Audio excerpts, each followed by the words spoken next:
Hi, this is Eric from Longbox Review at longboxreview.wordpress.com. I'm trying something a little different here. I usually do the podcast at Longbox Review, but I thought I'd do this video and show you some things that I got at the Emerald City Comicon. Let's see. When I go to the con, one of the things that is a primary objective is to buy a bunch of back issues for my collection. And this year I decided to try to get some older comics, such as Teen Titans. The new Teen Titans was a huge title in my life, and while I don't particularly care for the stories of the original Teen Titans from the 1960s, I still wanted to get those comics, and so this year I decided to try and get that. The other big thing was Legion of Superheroes, so I'm trying to collect all of the appearances of the Legion of Superheroes. I've got almost everything from the Superboy title on into their title, but I'm missing a bunch of Adventure Comics stuff, so I went looking for those, and also just to get some more recent titles to fill in gaps in my collection. So I want to show you those things and some other things that I got at Emerald City Comicon. So since I started mentioning the Teen Titans, here is, and I'm not as good as my co-host Travis on this, but here is Teen Titans #1. So I thought that was pretty cool that I got that. Let's see, what else did I get? Here is Teen Titans 18, which features the first appearance of Starfire, later known as Red Star. I believe, if I read that correctly, he does not appear and did not appear again until New Teen Titans #18. So I thought that was a nice bit of serendipity, or planned serendipity on Marv Wolfman's part. Here is another one, just real quick.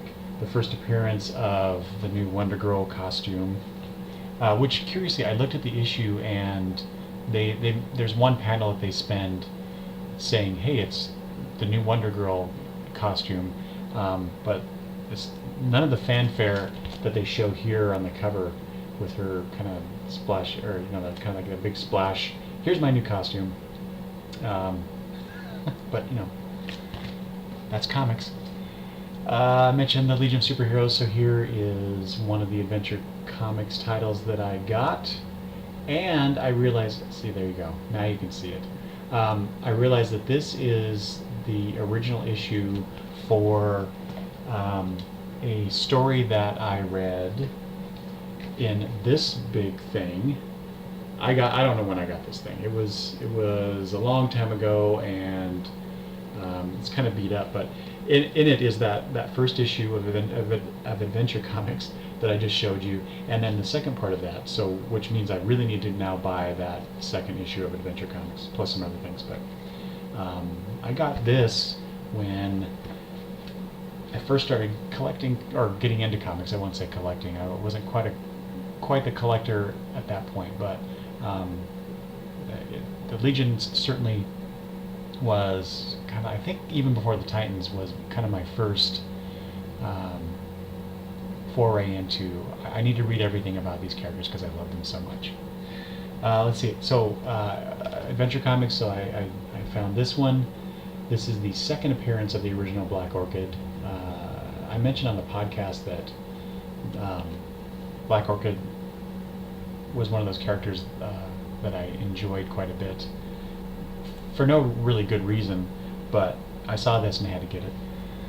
Let's see, what else? Oh, there was a vendor that was selling, I don't know, like 5 books for $3. I don't remember what it was, but while I was looking for some books, I ran across this, Madame Xanadu, #1, and only one issue of this. It came out in 1981.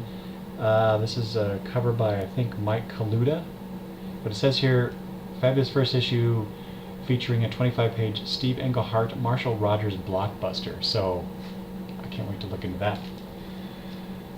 Same place, I found another #1 issue. This, oh man, I suck at this, sorry. The Demon #1 by Jack Kirby. So, I thought that was kind of cool. It's not in very good shape, but still, Jack Kirby #1. And here's one I found that I put it on my wish list only because of the cover.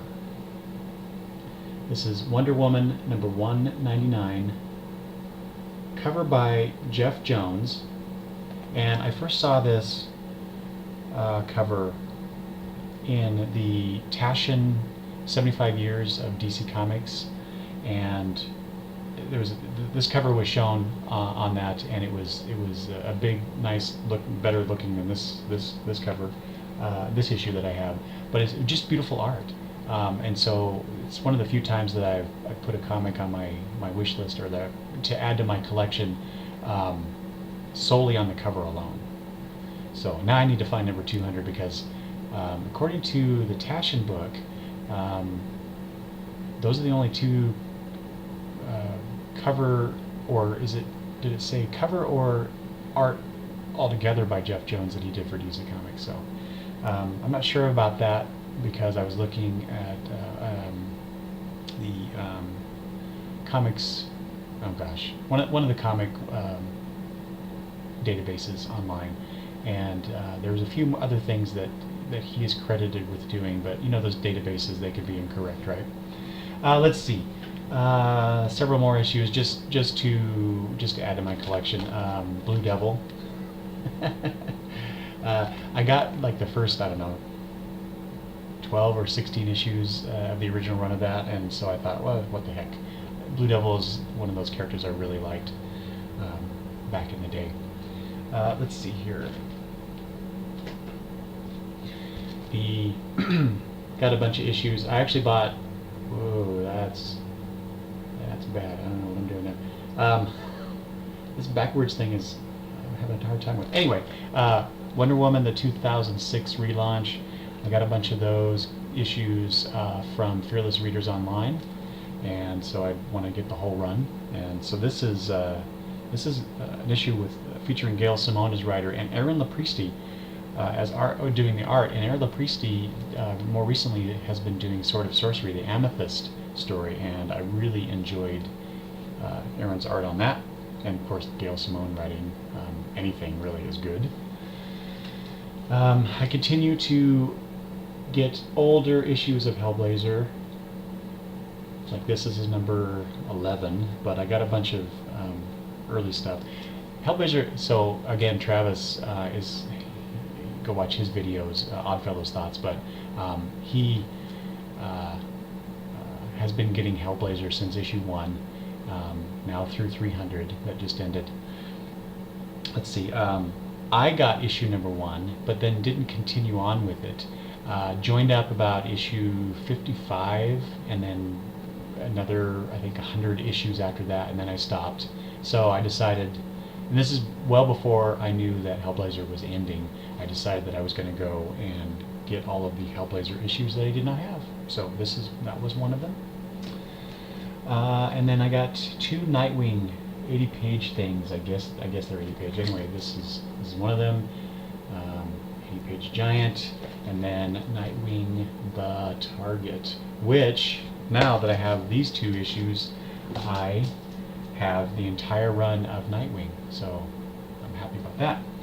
And then I also picked up another Titans thing, Teen Titans Spotlight. So I'm trying to collect all of the appearances of the Teen Titans, and so I'll be getting more of those. For some reason, I don't know what it was when they came out with the Teen Titans Spotlight. I got a few of the issues, but I don't know, I just didn't hold me. But 30 years later, 35 years later, now I want them all. Go figure, right? Let's see. I got this Planetary Batman Night on Earth. This comic I actually have digitally. I bought it for 99 cents from Comixology at one point, and I've already read it, but it's such a good story. Planetary is always good. Warren Ellis doing Planetary. John Cassaday, I mean, come on. Why would you not want this? But it's a really good. There's some really good stuff about Batman in here too, so I had to get that. All right, those are. I got a bunch more comics, but I'm not going to go through them all. Let's see, what else did I get in Emerald City? I got this, the exclusive Phoenix bobblehead vinyl thing. I don't know. I always like the Phoenix green and yellow costume over the red and yellow one. So there's that. Bunch of CDs. I got four Pollen Storm CDs. Didn't really know that much about Pollen Storm. I know I knew of them, but didn't really know their musical comedy, and saw them at Emerald City and liked them enough to go buy 4 CDs. And then here's the Double Clicks, the sister duo, and they were really fun too. Good music, good geek music. Let's see, and finally I want to show you this from Mr. Terry Moore. See, there's a signature down there. 20th anniversary print. Kachu. I love Kachu. And I think that's about it. Hope you enjoyed this quick little video of mine. I'm kind of I'm not sure I like this video thing. I'd like to hide behind the microphone where you can't see me. All you can do is hear me.